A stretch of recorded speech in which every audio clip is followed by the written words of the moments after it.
Okay, so today we're going to go over the words that you had for yesterday's assignment, the vocabulary words that you needed to define in your notes for chapter 1 on page 3. If you do not have these definitions written down in your notes, you do need them. They are necessary for you to understanding the math. So let's get started. So the chapter 1 vocabulary, I'm going to give you examples of each one of these terms. First is an expression, and no, I'm not talking about the kind of expression that someone gets on their face. That is not the type of expression we're talking about here. We're talking about a math expression, and a math expression is a grouping of numbers and symbols, usually separated by a operation symbol. So I have 4x plus 3. That would be considered one expression. 2 plus negative 4y, that's a different expression. So expressions they don't have equal signs. This represents a value. This represents a separate value. They're numbers and operations grouped together to show a value. All right, what is a variable? Well, a variable is a replacement or symbol for a number. I've given you an example of a few variables here. And then I gave you an expression, and I've circled the variable here. So this is an excellent representation or example of a variable. It's right next to a number in an expression. Sometimes it stands alone, doesn't have a number in front of it. If it doesn't have a number in front of it, it's got a value of a 1 in front of it. Anytime you multiply something by 1, it stays the same. Like terms, this was the next vocabulary word that you have on that sheet. Like terms are the same variables raised to the same power in an expression or an equation, and they also can be numbers that can be combined. So this has multiple levels of like terms in them. So I'm going to circle the like terms. 2 and negative 6 are like terms. They don't have any variable attached, and they can be combined. And to simplify this term or this expression. I also have a y, okay, y here, and then another y right here, 3y. These two can be combined because they are numbers raised to the same variable, to the same power, or multiplied by the same coefficient. Next, we have the x's, 2x and negative 5x. Notice how I said negative 5x here. That is because the sign in front of the number goes with the number. So this is a grouping with negative 5 multiplying the x. So negative 5x and positive 2x are the same or like terms. And that's it. In this expression, we have just negative 2x squared, and there is no other negative 2x squared, and we have a positive 2y squared, or y to the second power, and we have no other ones like that. So like terms are same variable raised to the same power. This is a single y, this is a single y, or y to the first power. This is x to the first power, this is x to the first power. And these two constant terms do not have a variable. So I just said the word constant. Let's look at this expression here. There actually are two constants in this expression. It's a number in an equation or an expression, and they call it a constant because it has a constant value. Like this is a 3. This is a constant in this expression, and it is a constant because value is 3, and it isn't anything else. It can't be changed. It's not changed. It's a value of 3. The other constant or constant value in this expression is negative 27. If I knew the value of y, or even if I made up a value for y, this would change and this would change, but these two numbers in this expression would not change. So if it's a standalone number without a variable next to it, it is considered a constant. Next, the coefficient. Coefficient is a number in front of or next to a variable. It actually multiplies a variable. So I have numerous ones here. There's 3 examples. Here's the first example of a coefficient. It's the negative 3. This negative 3 multiplies x to the second power. If I knew what x's value was, I could give you a total value for that particular expression. The coefficient in the next term, 2y, the coefficient would be the 2. It multiplies whatever y's value is. In the last expression, I have 1/4 z. The coefficient here would be 1/4. Whatever z is would be multiplied by 1/4. So that's how you determine what a coefficient is. It's the number in front of or next to a variable.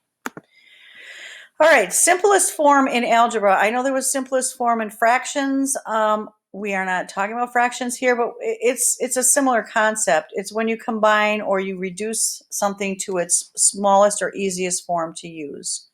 And you keep reducing until you can't anymore. So first you have to start off when you're going to put something in its simplest form is identifying like terms. So I'm going to start with my constants. I have two constants here, a 2 and a -6, and I can literally move them together next to one another.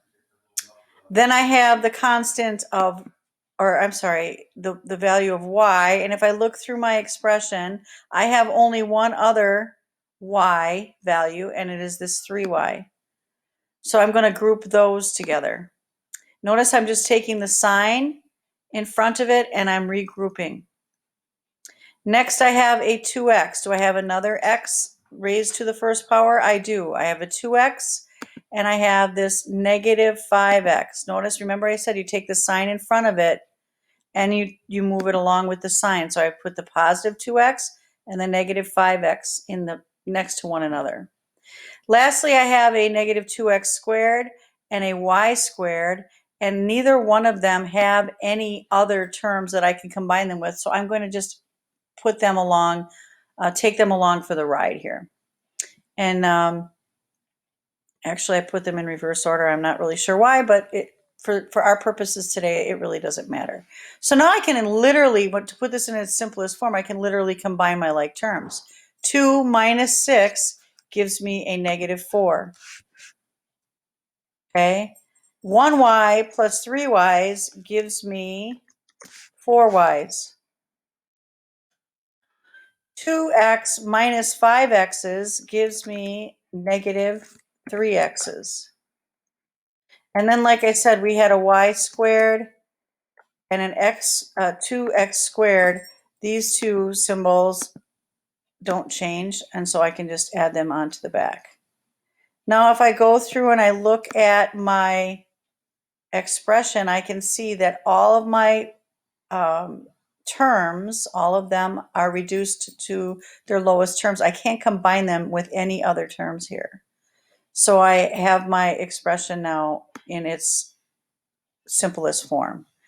And the only thing I see wrong with this is that you really should have your x before your y's. It should go alphabetically.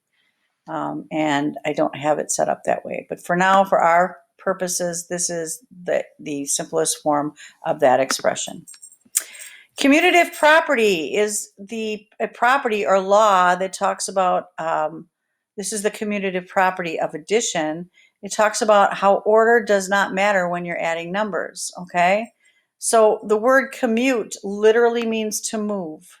So I usually, when I see this particular property, what helps me to remember it is that word commute, meaning moving. Something's moving around. So I'm going to give you an example. 2 plus 4 equals 6. There's no dispute that if I add 2 things and 4 things together, I will get 6 things. But what if I add 4 things plus 2 things?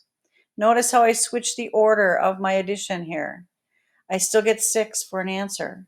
So the order does not matter. When I'm adding numbers together, I can put them in either order and I will get the same answer in the end. That is the commutative property of addition. Inverse. The inverse is literally the opposite or reverse in math. There's a lot of inverses in math, and particularly in this unit or this section, we are going to talk about the inverse of addition being subtraction, the inverse of multiplication being division, and we actually have 4 different things that kind of undo the other. So this operation of addition is undone, or what undoes addition, subtraction does. What undoes subtraction? Well, addition. If I wanted to undo multiplication, I would divide. And if I wanted to undo division, I would multiply. So why is this useful? It's useful because when we start solving equations and we actually have to undo an operation from one side of an equation to the other, or to both sides of the equation, we need to know which operation undoes or is the inverse of the operation in the equation. All right, let's talk about absolute value. The absolute value of a number is a number's distance from zero. It is never a negative number. You might have seen this symbol. I know you've seen this symbol in our flashback assessment. This means absolute value, and this says, tell me the absolute value of -4. Well, -4 is exactly 4 places away on a number line from 0. Direction doesn't matter. Negative numbers don't matter. It's 4 spaces from -4 to 0, so the absolute value is 4. The next absolute value of 20 is 20. It's 20 spaces from 0 to 20 on a number line. My last example is -2/3. The absolute value of -2/3 is 2/3. It would be 2/3 of the way, or 2/3 distance on a number line to 0. A number's distance is never a negative, or I'm sorry, a distance is never a negative. And you can think about it in this way. If I walk to school and I walk 4 blocks to school, I walk positive 4 blocks. Even if I walked backwards in reverse order or walked home from school, I'm still walking 4 blocks. Even if I walk backwards home from school, I'm still walking 4 blocks. The distance doesn't change no matter how or what, in which way, which form I walk back and forth, I'm still walking 4 blocks. So that's what I think about when I think about absolute value. They are always positive numbers. So you should have these definitions written in your notes. All of these will help, will come up during this chapter, and all of these will help you to solve equations, algebraic equations, linear algebraic equations. So let's talk about identifying these things in an equation. Like, do you know where the coefficient is? Okay. Do you know where a variable is in this expression, or I'm sorry, this equation? Do you know the constant of this equation? Or maybe there's more than one.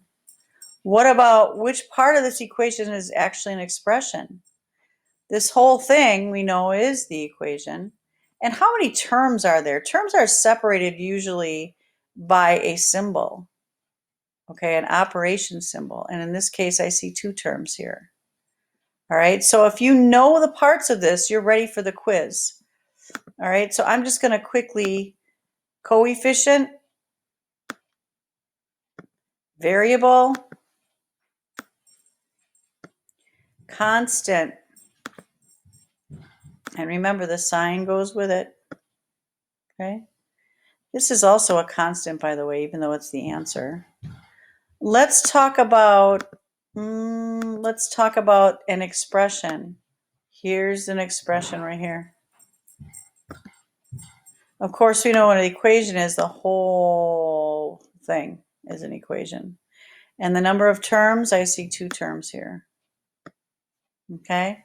So that's how you actually identify these things in an equation. And it is helpful because I might ask you, what is the coefficient of the variable in the equation? And you would have to actually tell me that. We'll do some more practice with that in a quizzes coming up.